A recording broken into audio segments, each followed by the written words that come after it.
Good morning students. So back with a new video. Last video में हमने पढ़ लिया था कि बौद्ध धर्म के लिए किस प्रकार से प्रचार किया जा रहा था। Now we will start from the quest of the pilgrims. ये जो हेडिंग है quest of the pilgrims, it means तीर्थयात्रियों की जिज्ञासा, है ना। As traders journey at to distance lands in caravans and ships, pilgrims often travelled with them. क्या बताया, देखिए। व्यापारी काफिलों में तथा जहाज़ों पर दूर दूर जाया करते थे। बहुत से तीर्थयात्री भी उनके साथ निकल पड़ते थे, क्योंकि जब वो लोग आ ही रहे हैं ट्रेडिंग के लिए, तो कुछ लोग घूमने वाले भी, तीर्थयात्री किसको कहा जाता है, जो कि घूमने के लिए जा रहे हैं, घूमने वाले भी उनके साथ में निकल पड़ते थे। The best known of these are Chinese Buddhist pilgrims Faxian, who came to the subcontinent about 1600 years ago, Zhuangzhang, who came around 1400 years ago, and Ai Kuang, who came about 50 years after Zhuangzhang. They came to visit places associated with life of Buddha as well as famous monasteries. तो सबसे अच्छे example हमको अगर देखने हैं तो Chinese Buddhist pilgrims को देखना पड़ेगा, जिसमें फाजियान थे जो कि करीब करीब 1600 साल पहले यहाँ पर आए थे।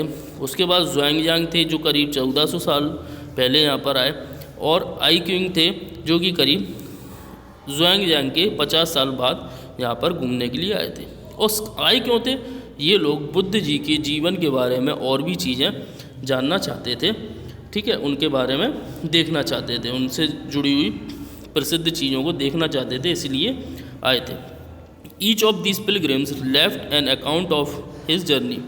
They wrote of his dangerous tribe encountered on their travels, which often took years, of the countries and the monastery that they visited, and the books they carried back with them.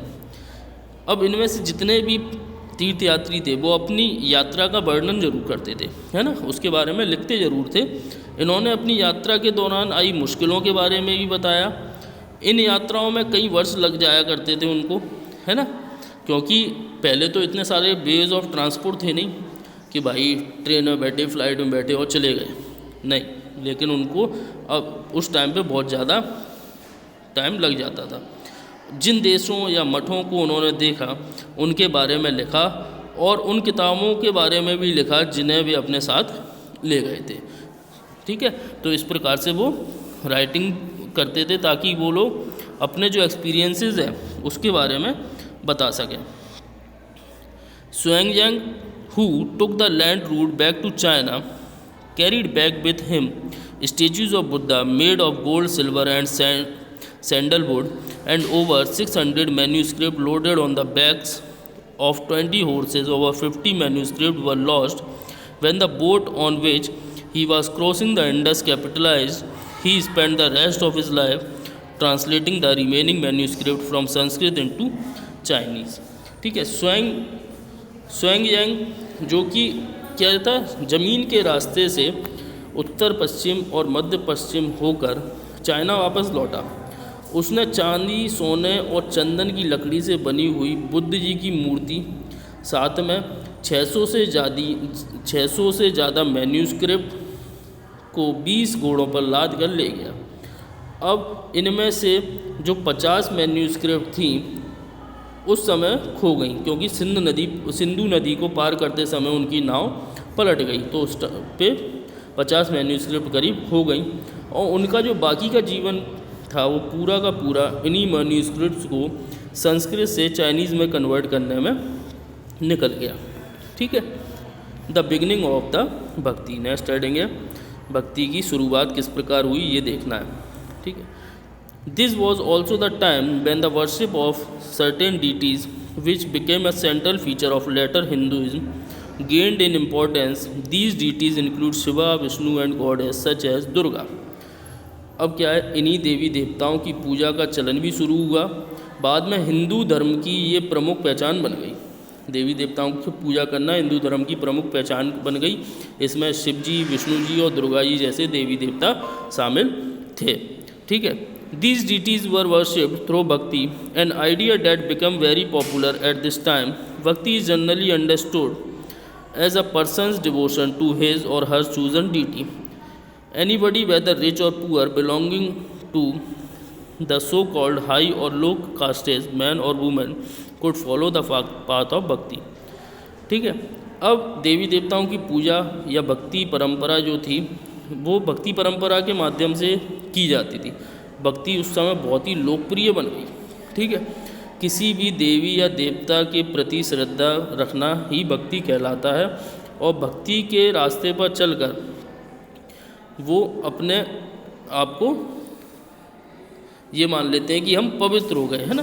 और भक्ति का रास्ता जो था वो ऐसा था जो कि खुला हुआ रास्ता है। कोई भी व्यक्ति किसी भी देवी देवता की पूजा कर सकता है, फिर भले वो अमीर हो चाहे गरीब हो, जाति कैसी भी उसकी जाति हो, इससे कोई फर्क नहीं पड़ता। द आइडिया ऑफ भक्ति is presented in Bhagavad Gita as sacred books of Hindus, which is included in the Mahabharata. In this, Krishna the God asked Arjun, his devotee and friend, to abandon all dharmas and take refuge in him, as only he can set Arjun free from every evil. This form of worship gradually spread to different parts of the country.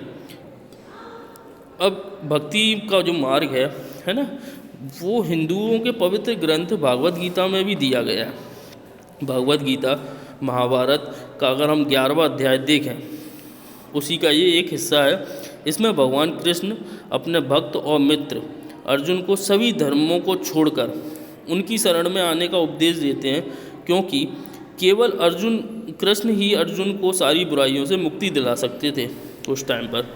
पूजा का ये रूप धीरे धीरे देश के विभिन्न भागों में भी फैल गया। ठीक है। Those who followed the system of bhakti emphasized devotion and individual worship of God and goddesses rather than the performance of elaborate sacrifices. भक्ति मार्ग को अपनाने वाले लोग जो थे वो आडंबर के साथ पूजा पाठ करने के बजाय ईश्वर के प्रति लगन और व्यक्तिगत पूजा पर जोर देते थे, है ना। दिखावा नहीं करना है उनको। वो क्या करते थे, दिखावा नहीं करते थे, सिर्फ भगवान के प्रति पूजा पाठ करने का किया करते थे, सिर्फ, और कुछ नहीं। According to this system of belief, if a devotee worship the chosen deity with a pure heart, the deity will appear in the form in which he or she may desire. So the deity could be thought of as a human being, lion, tree or any other forms. Once this idea gained acceptance, artists made beautiful images of these deities. अब भक्ति मार्ग को अपनाने वाले जितने भी लोग थे उनका यह मानना था कि अगर अपने आराध्य देवी या देवता की सच्चे मन से पूजा की जाए तो वह उसी रूप में दर्शन लेंगे जिससे भक्त उन्हें देखना चाहते हैं। मतलब कि जिस तरीके से वो देखना चाहते हैं उसी रूप में वो दर्शन दे देंगे भगवान आपको आकर, ऐसा उन लोगों का मानना था। इसलिए आराध्य देवी या देवता मानव के रूप में भी हो सकते हैं, या फिर सिंह, शेर के रूप में, या पेड़ के रूप में, या किसी भी अन्य रूप में हो सकते हैं। जैसे जैसे इन विचारों को समाज द्वारा अपना लिया गया, ठीक है ना, जैसे जैसे लोग बाग इस चीज़ों को, इन सोच को अपनाते चले गए, ठीक है, तो उससे क्या हुआ, कलाकार देवी देवताओं की एक से बढ़कर एक खूबसूरत मूर्तियाँ तैयार करना शुरू कर दिया।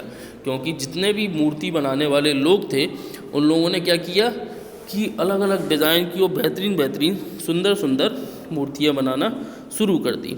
Because the deities were special, these images of deity were often placed within several special homes places that we describe as temples. You will learn more about these temples in chapter 11। ठीक है। अब देवी देवताओं का विशेष सम्मान होता था, इसलिए विशेष जगहों पर ही इनकी मूर्तियों को स्थापित किया जाता था, उसको हम मंदिर कहते हैं। इसके बारे में आप चैप्टर 11 में और भी ज़्यादा देखेंगे। Bhakti inspired some of the best expression in art, sculpture, poetry and architecture. भक्ति परंपरा से ने चित्रकला, शिल्पकला और स्थापत्य कला के माध्यम से अभिव्यक्ति की प्रेरणा दी है ना। भक्ति ने क्या किया है, लोगों को इंस्पायर किया कि वो अपना स्कल्पचर, पोइट्री और आर्किटेक्चर जो है उन चीज़ों को बढ़ाए और एक नया रास्ता अपने आप को बढ़ाने के लिए ढूंढ सके। ओके, यहाँ पर जो है अब आपका चैप्टर कंप्लीट हो चुका है। ओके, तो these are the book exercise which I am showing you right now.